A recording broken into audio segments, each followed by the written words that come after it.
All right, guys, welcome back to Hunnid. And as you can see, things have changed.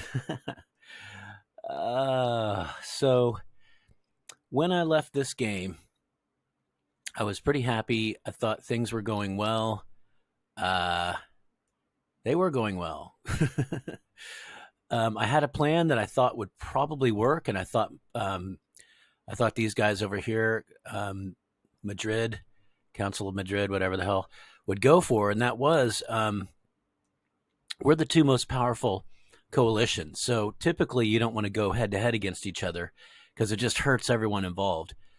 Um, However, there is a third most powerful coalition, and that's to everyone's benefit. So what I offered was, hey, you take Brazil close to their major player here, and we'll take on California, who's already pissing us off because he's got a lot of Navy stuff here. He owns the Hawaiian Islands. That's all California here.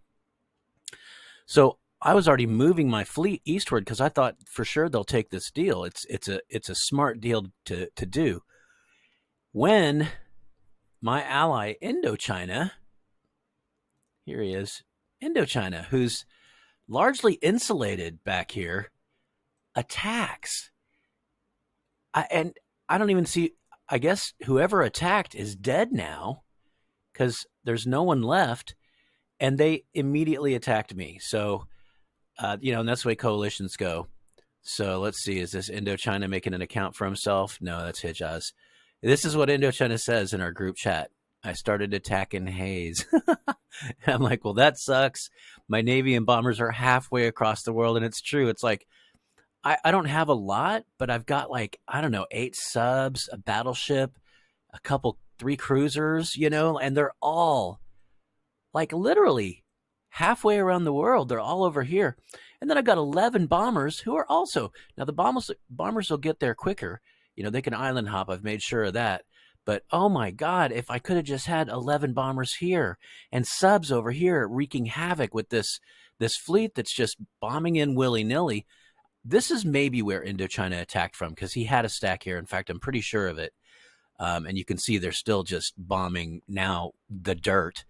I'm getting out of there with my guys. I want to be out of range of those coastal cannon. So I don't know what, both Hejaz and who is this? French Algeria Tyson emailed me or, messaged me rather and said, hey, we would have taken that deal, but your brother attacked us, so that's that, So I just messaged him back and was like, well, that was a new move, but I get it, So we're in it now. Hejaz, I think, doesn't really realize, like, I'm a more powerful country than him by about 50 provinces. I sure wish my material was in position here. But I will say this, I'm going to stay out of war. I was going to go ahead and attack these bombers because my 4 fighters have a good chance of taking a couple of these bombers out. But it looks like he's returning to his base. And I'm not at war right now with French Algeria, just with Hejaz. So, Hejaz, I think, is feeling cocky now. But I'm not sure if he knows that I have like 600 infantry. I don't have a lot of cannon. I wish I had more. I'm just going to keep on churning out the cannon. But, 600 infantry backed with a few tanks is not bad. It's pretty stiff. I'm sending in 40 to get in his face to stop his artillery from shelling at me, and I'll just keep on shelling him with artillery. I got 10 more coming in, so that'll be 17.